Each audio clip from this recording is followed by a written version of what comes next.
You ever had a song that you heard and it immediately takes you back to a moment in your life when you first heard that song, or maybe a season in your life where that song was really meaningful, or that artist or that soundtrack was meaningful? You ever have a moment like that? My first car was a 1983 Buick Regal. I don't even know if they make Buicks anymore. Do they still make Buicks? I don't know. Yes? Okay, well, mine was a 1983 Buick Regal. There are no more 1983 Buick Regals on the road. I doubt it. But I had one. I loved it. It was my grandparents' car. They actually gave it to me, and it was a beater. I mean, an absolute beater of a car. And it had, this shows you kind of like how dated it is, it had an 8-track player in it. Now listen, I realize that most of you have no clue what I'm talking about. When I say I had an 8-track player in it, most of you don't even know what a CD is, all right? But before there was Spotify, there were CDs. And before there were CDs, there were tapes. And before there were tapes, there were 8 tracks. And since my car had an 8-track player in it, but I didn't own any 8 tracks, naturally, right? I went to this record store and I bought 2 8 tracks. A Meatloaf 8-track, because I would do anything for love. And then a John Denver 8-track, because those were the only 2 available in the entire store. So I bought them. So I went to put in this John Denver 8-track when I got back in the car because, I wanted to play and do this thing, and I couldn't. It was jammed. I'm like, what's going on? So I keep trying to force it in. I realize there's something stuck in the slot where I'm supposed to put the 8-track. So I look down in there and I pull whatever it was in there. It was a bagel. Only God knows how many years that bagel had been in that 8. I guess Pawpaw at one point was like, I'm done with this. It just stuffed it in the 8-track slot. I have no clue. But I finally got it all cleaned out. I put that John Denver 8-track in, and to this day, man, I will never be able to hear Thank God I'm a Country Boy without immediately thinking about that 1983 Buick Regal driving around Louisville, Kentucky on those hot summer nights. Man, it was the best. John Denver was the soundtrack for that summer because the Meatloaf one didn't end up working. And it just takes me back, all those feels of summer. My guess is you've got something like that, right? You've probably got a song, you got an artist, you got something, and you hear it and it immediately takes you back to when you were first dating, or it takes you back to your sophomore year in college, or it takes you back to that summer vacation that you took. Music and soundtracks like that, they can take us, they can transport us back, but music, it can also just change and affect the way we see things today. And I can prove this to you because I'm going to show you 3 clips real quick. I'm going to show you 3 opening scenes. Let's just imagine they're opening scenes of a movie. And just by the soundtrack, just by the music, you will quickly make up your mind about what kind of movie that's going to be. And so I want to look at these. So here's the first one here.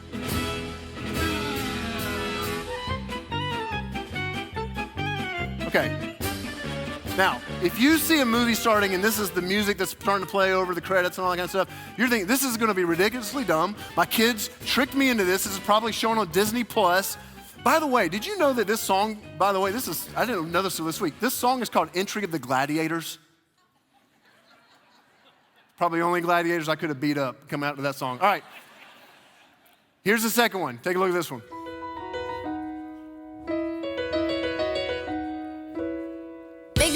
Downtown, okay. Walking fast. What kind of movie is this going to be? All the dudes in the room know. You're like, oh, crud. I'm in for a long night of Hallmark movies right now. Your wife or your girlfriend puts that thing on, you're texting your bros. You're like, please make up an emergency. You know what kind of movie that's going to be. All right, one more. Here's one more.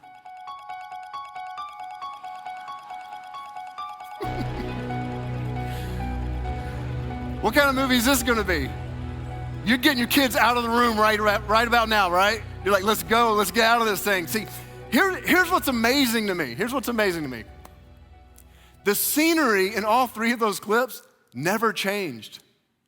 It was the same scenery every single time. But the soundtrack completely changed the way that you saw the scenery, didn't it? The scenery never changed, but the soundtrack alone affected the way you felt about the scenery. Listen, we all have soundtracks, don't we, that play in our minds? And I'm not talking about music, obviously. I'm talking about we all have thoughts that we put on repeat kind of like soundtracks, and they determine our thoughts, and the soundtracks that play in our mind determine how we see ourselves and see the world. The soundtracks of our thoughts determine our outlook on the rest of the world. And for the next few weeks, I just want to tell you, here's our working definition of a soundtrack. So when we talk about soundtracks over these next few weeks, this is what we're talking about. Soundtracks are those recurring thoughts that we have that affect the way we see ourselves and see the world around us. Kind of simple. That's what a soundtrack is. And guys, this explains, by the way, why two different people can see the exact same thing, see the same scenery, and yet have a very different interpretation or very, very different outlook on that experience. Because the soundtracks in both of their minds are very different in how they experience it. So I'll give you a couple examples real quick. Two people who work on the same project at work, they can get feedback about the project. They can get the exact same feedback about the project. And one of the people are defensive, don't want to hear it, don't want anything to do with it, dismiss it right away. And the other person says, hey, give me more. They hear the exact same feedback. They receive it. They want to grow from it. They want to know more. Why? Because of the soundtracks. They have different soundtracks. They have different ways of seeing the world. They have different thought patterns.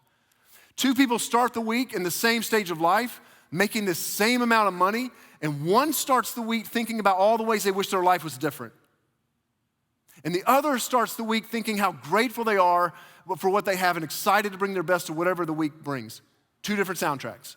And it completely affects the way you go into that week. Two different people can have the same opportunity in front of them, and one sees the potential ways, all they see is the potential ways that opportunity could fail. And the other looks at the same exact opportunity and sees all the potential ways it could succeed. Why? Different soundtracks. It's those recurring thoughts that affect the way we see the world and see the other and see ourselves. And here's the burden for this series, all right? So here's man, why I just feel so passionately that we got to talk about some of this stuff. Why I think we have to take time to consider what soundtracks we pay most attention to in our thinking is this right here. Our lives move in the direction of our strongest thoughts. That's true for every single one of us here right now. Our lives move in the direction of our strongest thoughts. The life that you have today, the life that I have today is a direct reflection of the thoughts you think most. Which is why it's critically important to take time to think about what we think about. We tracking? In fact, this is how Solomon, one of the wisest people to ever live, maybe the wisest other than Jesus person to ever live, this is how King Solomon articulated this idea almost 3,000 years ago in the book of Proverbs. This is in Proverbs 23:7. One translation says it this way, for as he thinks in his heart, so as a person thinks, so is he, which is kind of an archaic way of saying that our lives move in the direction of our strongest thoughts. You think it, it's a matter of time before you act on it. This is one way you could probably think about it. This is how it works out practically. See, our thoughts tend to lead to beliefs. You have one negative thought that hits you. That's not a big deal. That's just a thought. Comes in, right?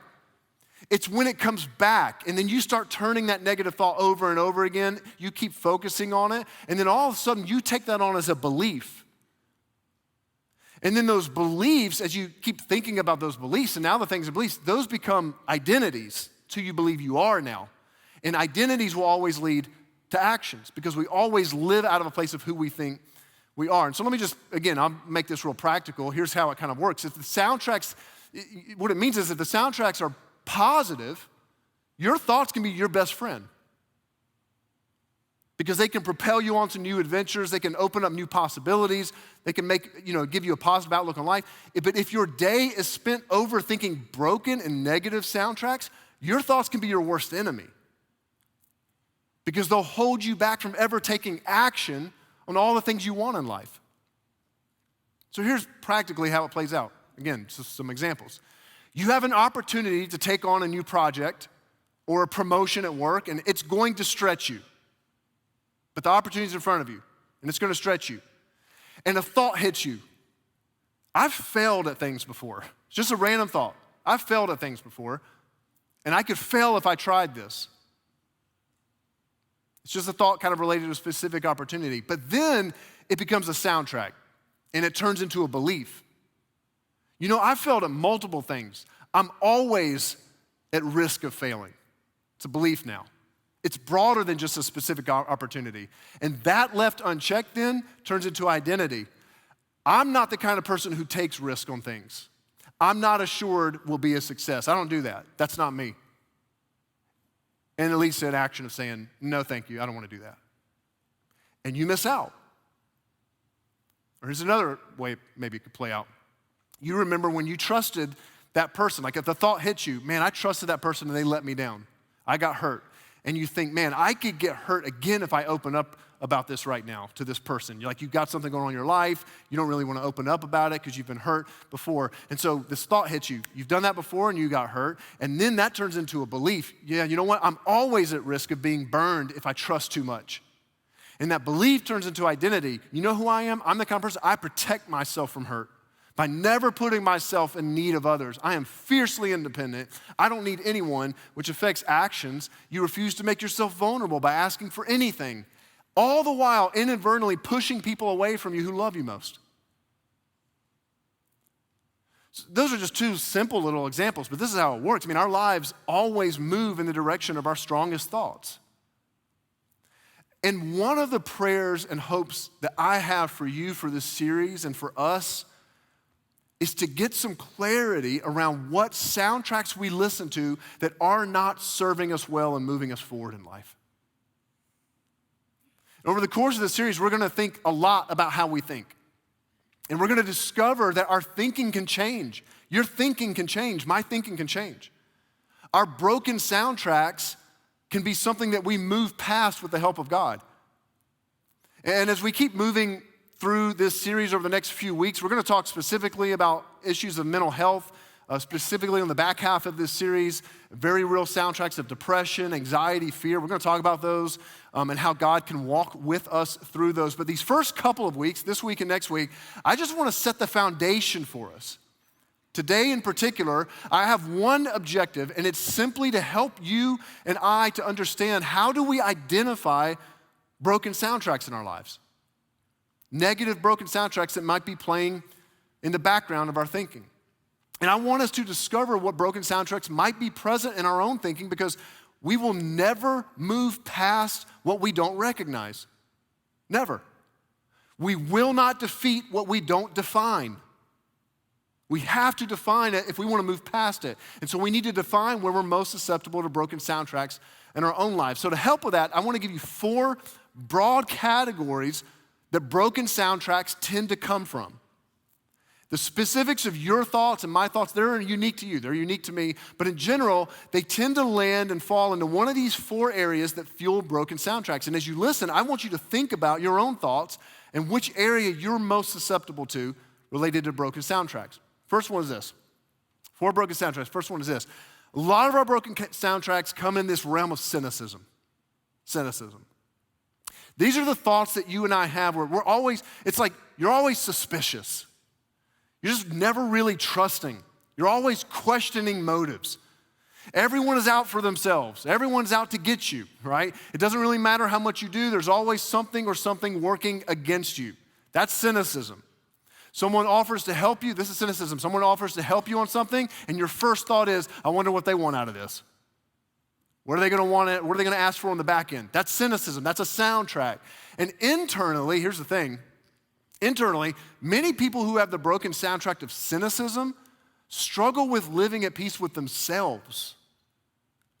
Because we tend, if you've got that broken soundtrack, you tend to judge your own motives as well. But that's one of the categories of broken soundtrack, cynicism. Do you relate to that one? Are you all just generally sort of mistrustful? Second category is just negativity. This is kind of related to cynicism, but a little bit different. This is when you're always able to find the bad in anything. Nitpicking, criticizing, putting down, doesn't matter how much good. You overlook everything that's good right in front of you, and you're able to find the one bad thing.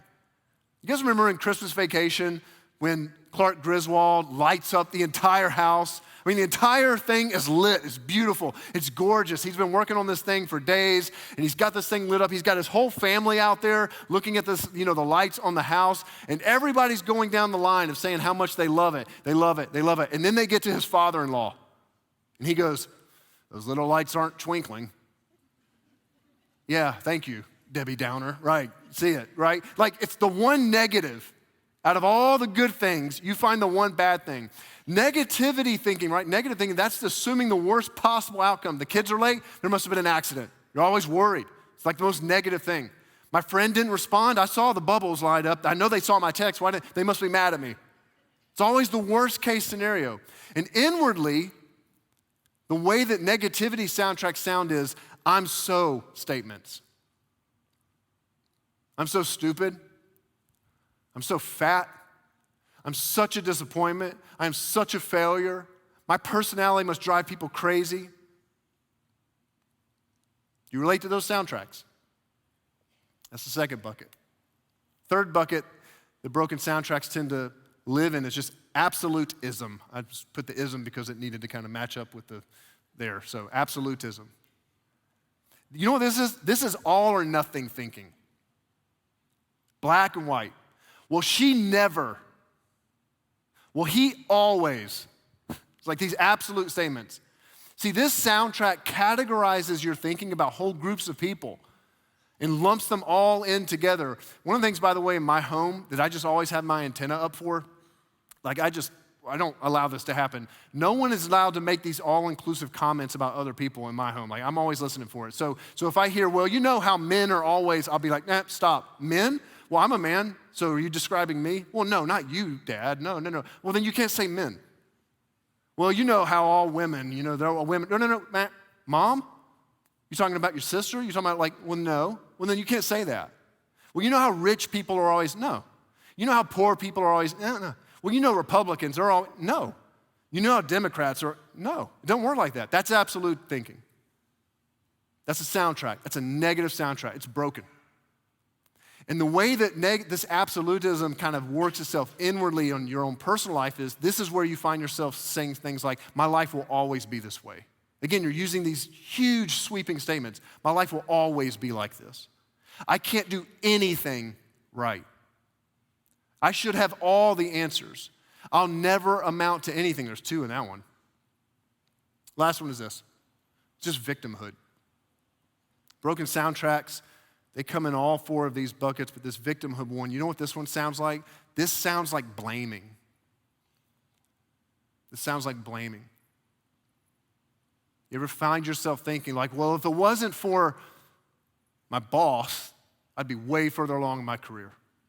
If it wasn't for my wife, if it wasn't for my husband, if it wasn't for my parents, if people weren't so sensitive, they know I didn't mean anything by it. It might sound like something like, well, I have to do everything around here myself, which is a subtle way of blaming, like saying, if they would just help me, things would be so much better. It's always someone else. It's always something else that's responsible for the way that your life is. That's a broken soundtrack. It's a broken soundtrack. So I just want to ask you, which of these four areas do you tend to have your own broken soundtracks in? Because we all got them. We all have them. Is there one that you tend to have a little bit more than others? Listen, one of the things I feel like I need to do over the course of this series is I feel like I need to be vulnerable with you a few times and share with you some of my broken soundtracks. I hope that we are a church that is safe enough to where everyone's in process. I hope our church is so safe for anyone and everyone. No one's out to fake it here. This is a safe place to be who you are, to share vulnerably, and to be loved. And so I need to model that and put that on display. And so if we're going to talk about soundtracks, I'll tell you some of my soundtracks that are broken, that I've been asking God and continue to ask God to heal me of. I'll tell you one of mine. I'll tell you what one of my buckets kind of lands in. Some of you know that abuse from someone who was outside of our family is part of my story. I'm not going to go into all the details of that now, maybe some other time, but not right now. But that's enough to get to the point. And I know that abuse is part of so many of your stories too, in some way, shape, or form in your past. So I'm with you. I'm in that boat with you on this one. Since I had my trust violated in such a significant way when I was younger, there were soundtracks that developed as a result. And here was one of them. When you trust others, Jason, you get hurt. That's what happens. When you trust people, you get hurt. And if you don't look out for yourself, no one will. So stay guarded. Don't make yourself helpless. Don't be in need, and don't ever be vulnerable. That's a soundtrack for me. Pops up every now and then. Pops up a lot. And see, here's the irony. See, I thought those soundtracks, that soundtrack right there, I thought that's what made me strong and independent for so many years. But by allowing those soundtracks to go unchecked, man, I spent a lot of years keeping people at a distance who were actually trustworthy. And I constantly have to fight that soundtrack so that I don't stay stuck. Because when you hold other people responsible for things they never did, you're stuck. And you're hurting the people around you. That's one of mine. We've all got some. And broken soundtracks have kept us on the sidelines and have tainted relationships and have kept us stuck. And most tragically, guys, our broken soundtracks have inhibited us. They've kept us from stepping into the purposes and meaning that God has for our lives. But here's the good news. So I just spent 20 minutes trying to tell you why we got to talk about this. But here's the good news. God can change the way we think. God can change our soundtracks and can replace the broken soundtracks with ones that are life-giving. But the change that God wants to bring to our thinking starts with our willingness to challenge the broken soundtracks that we've taken on. And so we're going to look at lots of passages over the coming weeks that speaks to the way in which God wants to free us from the broken soundtracks that keep us stuck in life. But today, I just want us to see how one of the very first followers of Jesus experienced the freedom that God can bring to our thinking. And if anyone had a reason to have a broken soundtrack, it was Paul. Paul was one of the very first followers of Jesus. And Paul, before he was a follower of Jesus, had single-handedly torn families apart. He had overseen the torture and the killings of followers of Jesus a few years after Jesus had lived and died and rose again. You want to talk about someone who had a past, someone who had shame, someone who had a story, someone who had some baggage. There was enough content from Paul's life to keep him stuck in broken soundtracks for the rest of his life. But then something absolutely remarkable happened. He became a Christian. He turned to Jesus and began to follow the very one he was trying to destroy. And he experienced not only a peace, the peace that comes from knowing that all of his past had been covered and forgiven by the work that Jesus did on the cross, he also experienced a peace of mind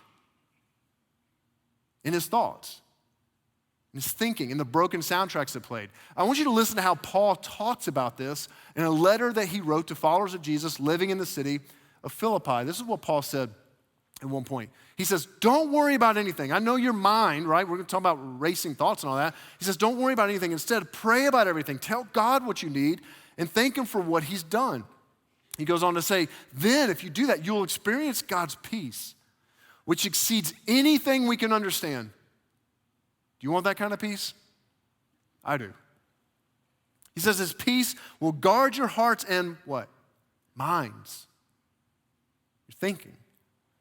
As you live in Christ Jesus. See, the peace that Paul is describing here, it's transcendent to the circumstances that they're facing. He's not saying you're going to get peace because things around you are going to change. They were being mocked, these first Christians in Philippi. They were being mocked. They were being made fun of for following Jesus. Some of them were being persecuted. Paul is describing a kind of peace that transcends negative circumstances. He's talking about a peace when he describes, he's not talking about an absence of conflict or drama. He's talking about a total well-being in the midst of whatever we face that is given to us from God as we allow our hearts and minds to be more open to Jesus Christ and who God is. And the very next statement that Paul makes is one of the keys to moving past the broken soundtracks and experiencing more peace in our thinking. This is what Paul says, the very next statement. He says, and now, dear brothers and sisters, one final thing. Fix your thoughts on. Now, before we even look at what Paul's about to tell us to fix our thoughts on, we just need to pause for a second and recognize that this is a huge idea.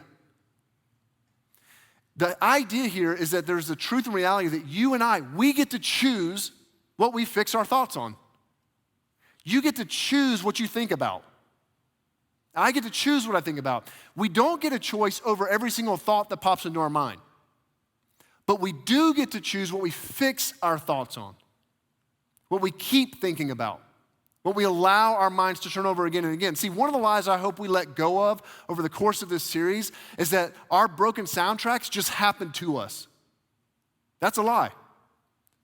The lie that we're just helpless over which thoughts we allow to become soundtracks. We even say things every now and then like, oh, I don't know, I just got lost in my thoughts. Or my thoughts just got carried away or got ahead of me. And all of these are ways of talking about our thoughts and soundtracks that we listen to as if we don't have any power over them. But I want you to hear this, man. Even though our thoughts are powerful, and they are, the good news is that we have power over our thoughts. And Paul is making an absolutely remarkable, powerful connection here that has huge implications for us. And the connection that Paul is making is that peace of mind is linked to what we choose to fix our thoughts on. This is what he says next. So fix your thoughts on what is true, what's honorable, what's right, what's pure, lovely, admirable. Think about things that are excellent and worthy of praise. Listen, man, I want my life to move in that direction. I want my life to move more in that direction. And look, we've already seen that our lives move in the direction of our strongest thoughts, right? Which means if you and I have any desire for our lives, if we think any of those words would be a good description for us, Paul's saying, then you got to start by asking yourself, what are your thoughts fixed on? Is it honorable, what you think about, or dishonoring? Pure? Admirable? Something you'd be ashamed of? And the good news is that with the power of God at your back, you can challenge the broken soundtracks of your life. And you can choose what you fix your thoughts on. And so here's the big question. Here's the big question. Where are the broken soundtracks in your life? Where are the broken soundtracks in your thinking? Are there any recurring thoughts that keep playing over and over in your head that are not serving you well today? That have you stuck? Or maybe that have tainted the way you see yourself and see the world? And if you are here today and you're like, look, I don't know. I want to evaluate where are the broken soundtracks in your life. Here's what I want to challenge you to do. Here's what I want you to leave here doing today. I want you to think about what you think about this week. And as you have certain thoughts come up and you're like, that might be a broken soundtrack, write that thought down. Can't trust others. Never going to be enough. Don't try new things. Write it down. And then, if you're wondering, is that a broken soundtrack or not, I want to give you 3 questions. 3 questions to ask about that thought that will help you kind of determine. Here's the first one is this. Ask yourself, is it true? The thought that keeps coming back, is it true? See, one of the biggest mistakes that you can make in life is assuming that all your thoughts are true. See, we tend to believe that if it's in our head, it must be accurate. If I think it's real, it must be real. Run your soundtrack through the filter of, is it true? Are they always late? Does he never clean his room? If it's not true, it's maybe a broken soundtrack. Second question is this, is it helpful? So you're like, okay, it's true, but is it helpful? See, it's not enough to just know if something isn't true or not. Our soundtracks are more tenacious than that, which is why we need to ask the second question. Is the soundtrack that the one that you're listening to, is it helpful to you? Does it move you forward or keep you stuck? Does it lead to a decision or limit a decision? Does it generate action or apathy? I'll give you an example from my life. I mean, again, if you asked that broken soundtrack if it was true, it might be able to trick you, because here's kind of how it works for me. My soundtrack of don't trust others, they'll only hurt you, I could convince myself that's true. Because the experience of my past and the pain and all that I have, that is so real. I could convince myself it's true, but I can tell you right now that soundtrack is not helpful in developing a good relationship with Jenny. Because marriage is built on trust, and Jenny hasn't done anything to not earn my trust, and so it's not helpful in us developing a vulnerable, honoring relationship, so it's not helpful at all. So is it true? Is it helpful? Here's the last question to ask. Is it kind? Is it kind? Broken soundtracks are tricky, and they can often shake through those first two questions undetected, because they're great at masquerading as truth, and they can convince you maybe they're helpful in some way, but is it kind? One great way of getting at this is just simply ask this yourself. Okay, would I say this thought that I think about myself at times, would I say this to anyone else? Would I say this to someone else? Would I talk to someone else the way I talk to myself? And if the answer is probably not, that means that you know it's not kind, it's not serving you. Kind soundtracks are not condemning and judgmental. Kind soundtracks don't speak in absolutes. Kind soundtracks do not remind you of everything you're not. So is it kind? And if you're wondering whether or not a recurring thought you have might be a broken soundtrack, ask these questions. Is it true? Is it helpful? Is it kind? And if not, it may be time to move past it. Guys, God can change the broken soundtracks we have. We can experience peace no matter what scenery we have around us. Because the soundtracks we keep, what we fix our thoughts on, will determine what we make of the scenery. Broken soundtracks have kept too many of us stuck in negative thinking, which has led to negative beliefs, which has led to warped sense of identity, which has led to hurtful actions. But we get to choose. You get to choose. I get to choose what I fix my thoughts on. And as powerful as our thoughts are, we have power over our thoughts. And that starts by thinking about what we think about and challenging the soundtracks that may be broken. What are you fixing your thoughts on? What are you fixing your thoughts on? If we'll start there and at least start evaluating what soundtracks we may be fixing our thoughts on, Paul finishes out this passage by making us a promise. This is what he says at the end of that Philippians passage. He says, so keep putting into practice all you learned and received from me. Fix your thoughts on those things. Keep doing that. Everything you heard from me and you saw from me, and then listen to this. Then the God of peace will be with you. Then the God of peace will be with you in your thinking, changing and transforming our thoughts, from working against us and keeping us stuck to empowering us and moving us forward to live in ways that are true and honorable and excellent and praiseworthy. So this week, kind of simple. Think about what you think about. Maybe for the first time in a long time. Ask yourself, are the thoughts that you're having, are they true? Are they helpful? Are they kind? If not, stop, write it down, challenge it, because it may just be a broken soundtrack.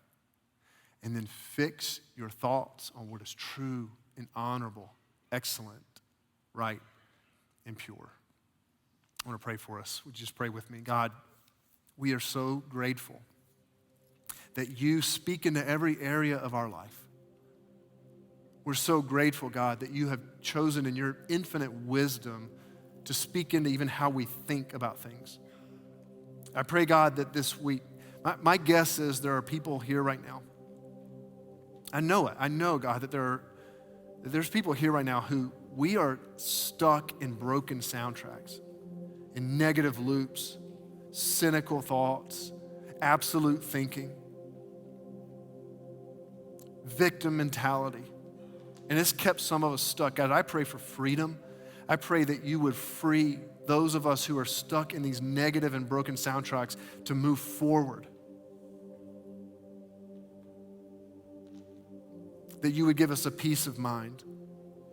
That you would empower us and give us the strength to challenge those broken soundtracks so that we can take on soundtracks that are good and right and true.